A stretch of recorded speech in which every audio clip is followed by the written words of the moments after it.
حضور دل ہند صحابہ اکھیاں میں دل تو صدقے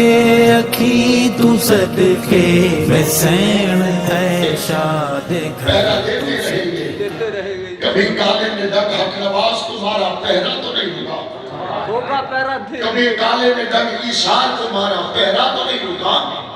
کبھی کالے میں دنگ شعیب تمہارا پہرا تو نہیں رکا کبھی کالے میں دنگ ضیاء الرحمن کو مارا پہرا تو نہیں رکا کبھی کالے میں دنگ علی شیر حیدری کو مارا پہرا تو نہیں رکا کبھی کالے میں دنگ پچھلے جمعہ مسعود الرحمن عثمانی کو مارا پہرا تو نہیں رکا دنگ لگتے رہتے ہیں کبھی گولی کی شکل میں کبھی فوج شیڈول کی شکل میں کبھی گرفتاری کی شکل میں دنگ لگتے رہتے ہیں کبھی پابندی کی شکل میں کبھی جیل کی شکل میں کبھی لاپتہ ہونے کی شکل میں ہم کہنے کی پاداش میں دنگ لگتے رہتے ہیں کبھی دہشت گردی کے تانے سننے کے نظر میں کبھی کل عدم کہنے کی نظر میں لیکن اس منبر سے آج تک جو آواز اٹھی ہے وہ در صدیق اکبر سے مصطفیٰ کے غلاموں کی اور آج بھی غلامان صحابہ کی دہشت ہے انشاءاللہ ہے اور رہے گی انشاءاللہ اور تمہاری کانٹیں ڈانگتی رہیں گی دشمنان اصحاب رسول دشمنان اہل بیت رسول تم نے مسعود الرحمن عثمانی کو ڈنگ مارا آؤ آگے چہرے کو دیکھتے ہیں ڈنگ کھا کے مسکراتا ہوا گیا ہے زندہ ہے آج بھی میں حیران ہوں حدیث تو آپ نے سن رکھی ہے جو جس سے محبت کرے قیامت میں اسی کے ساتھ اٹھایا جائے گا اس کا عملی منظر میں نے پچھلے جمعہ کو دیکھا اعظم طارق سے محبت کرنے والے مسعود الرحمن کی شباہت کو دیکھ کر اعظم طارق کی دنیا کو یاد آتی تھی رب تیری تقسیم پہ میں قربان وہ مسعود الرحمن جو زندگی میں اعظم طارق کی یاد تھا خدا کی قسم جب دنیا سے گیا اعظم طارق کا بوقت شہادت چہرہ دیکھو اور مسعود الرحمن عثمانی کا بوقت شہادت چہرہ دیکھو دنیا میں بھی اعظم طارق کی طرح جیا شہادت کے وقت بھی اعظم طارق کی مثل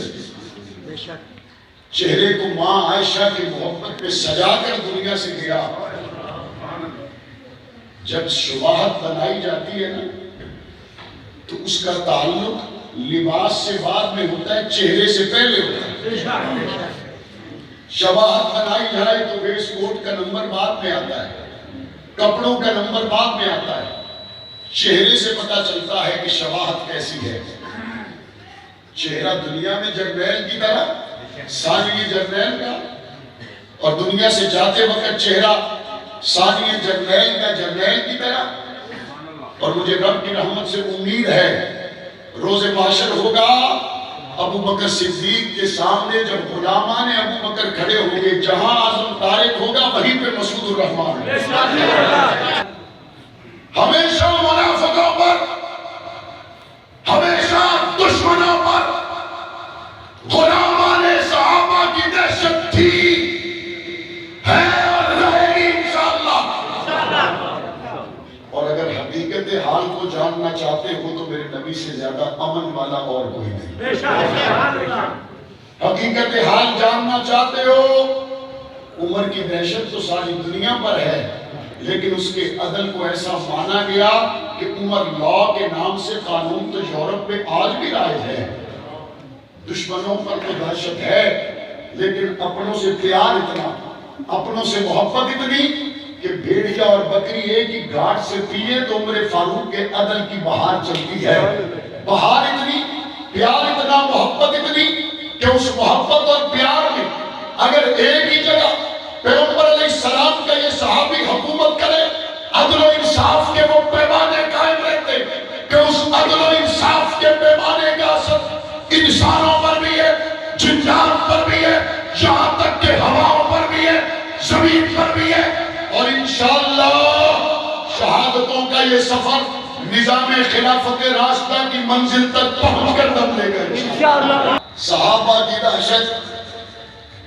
کفار پر بھی ہے، منافقین پر بھی ہے، اور ڈنگ لگنے سے ان پر دہشت نہیں، ڈنگ لگانے والے پہ دہشت ہے، اور حقیقت کے اعتبار سے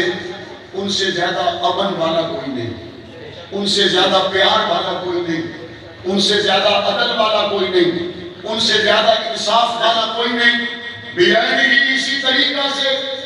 40 سال تک اس مصلی اور منبر سے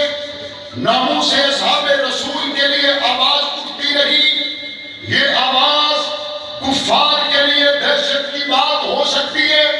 لیکن غلامان اصحاب رسول کے لیے یہ امن کا مصلی ہے، یہ امن کا منبر ہے،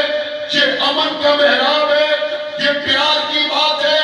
یہ محبت کی بات ہے۔ اور اس سے زیادہ محبت کی بات اور کیا ہو سکتی ہے کہ صحابہ ہمارا ایمان اسی مصلی کی آواز ہے، اہل بیت ہمارا ایمان اسی مصلی کی آواز ہے، اور ملک ہمارا پاکستان اسی میں مصلی کی دل تو صدقے اکھی تو صدقے میں سین ہے شاد گھر تو صدقے